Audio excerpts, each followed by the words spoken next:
rates. Well, joining me now to discuss this is the General Secretary of the Public and Commercial Services Union, Mark Serwotka. A very good morning to you. Thank you for joining us. Now, of course, you represent the Border Force staff striking today, and the dispute is over pay, pensions and conditions. What is currently on offer from the government, and what are your members demanding? Well, good morning, and good morning to you viewers. Well, we've been given the lowest pay offer anywhere in the economy. The government's given its own workforce a 2% pay rise. We're asking for 10%. We're asking that because inflation is over 10%. We've had 10 years where our pay has not kept rate with inflation. And currently, the government's own staff, 40,000 of them use food banks, and 45,000 of them are so poor, they're the in-work poor, they have to claim the benefits. In some case, they administer themselves from job centres. So we have a crisis of poverty in the civil service. And in addition, the government is telling people they're going to slash tens of thousands of their jobs and cut their redundancy terms by 30%. No one else faces attacks on this scale. And these are the people the government clapped in the pandemic for paying 3 million claims to universal credit, delivering the furlough scheme, keeping our justice system running, on our borders secure. So it's not good enough to clap them in the pandemic and now give them the lowest pay rise anywhere in the economy. Now, the head of passenger operations at Gatwick Airport has told us this morning that things are smooth there. Are you concerned that if there isn't disruption, if passport control does remain smooth in these 6 airports, that you won't have a way of really forcing the government's hand to offer you more? No, well, we'll see what happens across the airports over the next few days. The government's obviously gone to great cost to bring in the army. They're not properly trained. They're bringing people in from all over the country to try and paper over the cracks.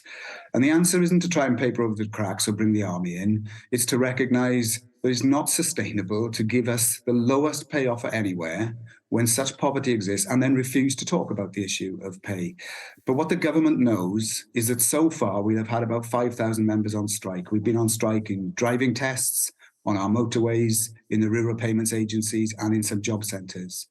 But 100,000 people have voted to go on strike. And so in January, if the government still refused to talk, despite what's going to happen at our airports, on our roads with our driving tests and with payments to farmers, the strike will escalate significantly. And I also believe other public sector workers will make the same choice. We know that hundreds of thousands of teachers, for example, are currently balloting for industrial action. And the answer to this is not this disruption, it's not to talk about strikes, it's to get government ministers to front up, not be missing in action, talk about pay, and let us get back to providing the services that our members want to be providing. Now, we're already hearing strike dates announced for other sectors, ambulance workers, nurses, we're expecting to hear about too. Can we expect more strikes from Border Force staff in January? And what does escalation look like when it comes to your industrial action? So escalation for us, yesterday we served notice to bring members out on strike in the DVLA, which is going to affect significantly the issue of driving licenses, for example. But we also have members who voted to strike who issue passports, people who work in every major government department, including our job centre network and our benefits network. So 100,000 people have voted to strike. All of them are struggling. All of them are poorer at the end of the year than they were at the start, even though they worked harder than ever before. So escalation in the civil service will mean every government department begins to be affected. And within the Home Office itself, at the moment, we've called out staff in the airports.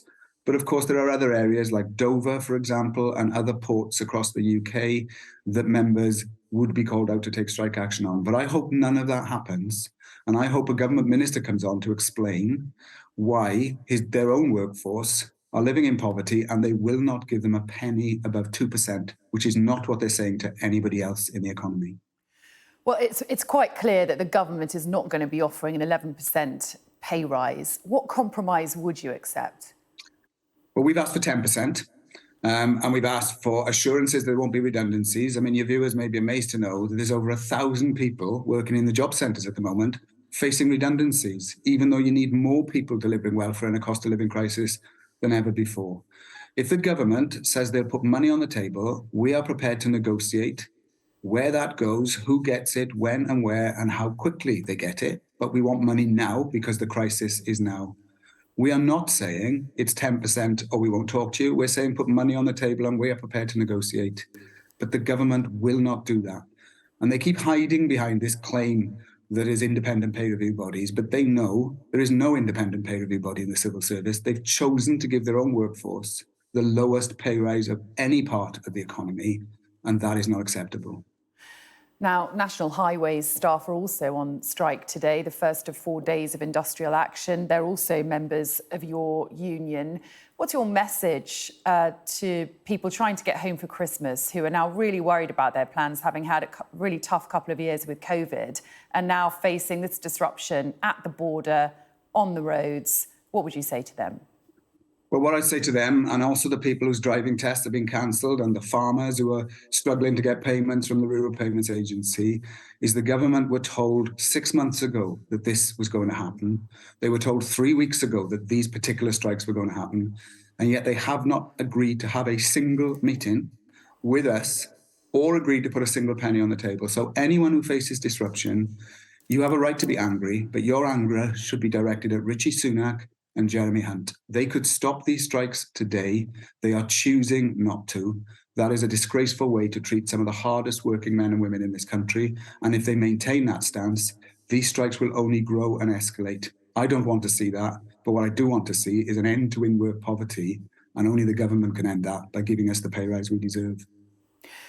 Now, soldiers and civil servants who are manning passport control at airports today have had reportedly around 5 days of training for this. What are your members who work for Border Force saying about the problems that could arise from that?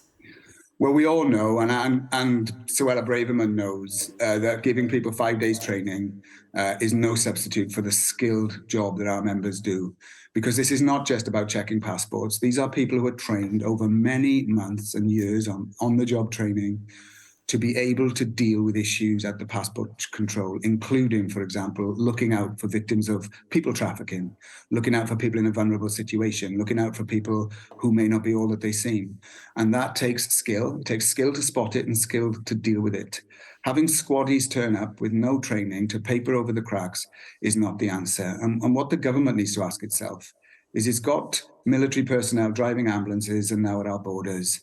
Are they going to teach our children, drive our trains, pay universal credit, collect our taxes? Of course they can't. The army is no substitute for public sector workers. We all know this.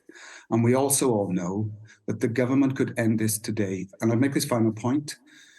What we're asking for is a tiny fraction of what the government was prepared to borrow to give tax cuts to the richest people in Britain. If they were prepared to do that for the richest, why can't they find a fraction of the money for job centre workers, Border Force staff, Rural Payments Agency staff, paramedics, nurses and train workers? We deserve it. The public know that we deserve it, yet the government has gone missing in action and they are to blame for the disruption.